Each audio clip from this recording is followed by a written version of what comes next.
Hola a todos, este proyecto se llama Bodegón en Amarillo. Consiste en ver todas las propiedades del color amarillo. Como ustedes saben, el amarillo es un color de luz y va a ser utilizado en casi todos los proyectos que ustedes quieran hacer del realismo, ya que es un color que va a ayudar a darles mucha calidez, ayuda a trabajar el volumen, a darle luz, a trabajar en partes que realcen. Ahí está Yaco, mi gato. Y bueno, he escogido este bodegón y voy a hacer además el ejercicio de composición transformándolo, haciendo que el dibujo sea un poco deformado, procurando en este caso soltar un poco más el trazo. Además voy a utilizar la técnica a la prima. Es una técnica en la que se coloca una sola capa, un poco más gruesa que lo normal, y a esta prácticamente no se le hacen retoques, solamente unos cuantitos. Se trata de mantener la capa básica, la primera capa, la original, hasta el final. Por lo tanto, se coloca el color que va a tener al final de todos. No se coloca un color base, no se trabaja por capas. En este caso, como ven, estoy usando una pincelada bastante suelta, que ya tiene textura, que está bastante cargada, quiere decir espesa. No voy a colocar agua a la pintura, no la voy a disolver, voy a aprovechar como está, que es bastante fluida, a no ser que sea necesario. Estoy partiendo del tono complementario al amarillo, del violeta, para trabajar en algunas sombras. Como ven, he ido aumentándole un poco más de amarillo para crear algunos grises cálidos, en este caso marrones, que son, digamos, las sombras más profundas en este bodegón. Sin embargo, constantemente voy añadiéndole el amarillo, el rojo y el azul, ¿no? Para complementar al amarillo. En el caso del amarillo estoy utilizando un amarillo limón, un amarillo de cadmio y un amarillo ocre, que son básicos en la paleta de cualquier pintor. Y en este caso de estudios, bueno, es importante trabajar con colores primarios, por lo tanto también escoger un azul, un rojo como complementarios, no necesariamente magentas y cian, puede ser cualquiera.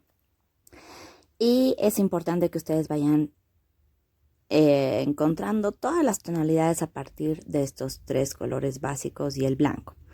Ojo, nuevamente recalco que no se utiliza el negro, estamos trabajando en estudios de color, por lo tanto el negro resulta demasiado manchoso para el color, lo ensucia, no nos da una profundidad, sino más bien resalta demasiado en un cuadro, entonces es importante prescindir del negro. En el caso del fondo, un fondo con una tela blanca, vamos viendo que los colores neutros como el blanco o los grises absorben mucho de los colores de los objetos. En este caso yo voy a aportar un poco de amarillo, ¿no? Un amarillo quebrado, vamos a trabajar con grises amarillentos para darle un poco más de volumen al fondo. Es un fondo que va a tener algunas sombras y luces en movimiento, un poco más complejo. Es importante que ustedes vayan viendo que el fondo es tan importante como los objetos y que hay que darle eh, su respectivo estudio. No se coloca cualquier cosa, uno tiene que tratar de hacer que en el fondo se vea claramente la intención de profundidad que le dé la armonía al cuadro. Lamentablemente en esta parte me quedé sin batería y se grabó, bueno, una parte no se grabó, pero más bien me di cuenta y pude continuar la parte final del cuadro. Como ven, aquí estoy añadiendo diferentes matices amarillentos. La idea es que los objetos que yo he escogido para este cuadro tienen mucho de amarillo. De hecho, la mayoría son matices amarillentos, ¿no? Que van hacia el naranja, o en algunos casos hacia el verde, y también hacia sus grises, hacia los marrones amarillentos y hacia el blanco. Entonces, dentro de toda esta gama voy a ir haciendo diferentes tonalidades que tengan el amarillo como base. El amarillo es un color muy sensible, muy manchoso. Apenas se lo combina con otro color puede cambiar y dejar de ser amarillo. Es mucho más difícil, pero es muy importante hacer el estudio del amarillo para entender cómo puede trabajar en luz y en sombra. Cómo no deja de ser amarillo. Entonces ustedes se van a dar cuenta que es muy importante, sobre todo el momento de la luz del amarillo. No solamente va a ser color, sino también va a dar realce a todas las partes del cuadro, incluyendo las sombras. Las sombras, ¿no? Siempre las trabajo en base a rojos y azules, ¿no? Es una mezcla de base violeta, pero tengo que entender de que no puede resaltar. El violeta sería demasiado agresivo para los amarillos, por lo tanto lo dejo en segundo plano. Es muy básico en algunos puntos, muy chiquitito. Se trabaja intensamente el tono violeta y lo van a ver, ¿no? Que sí existe en esos lugares, en las sombras.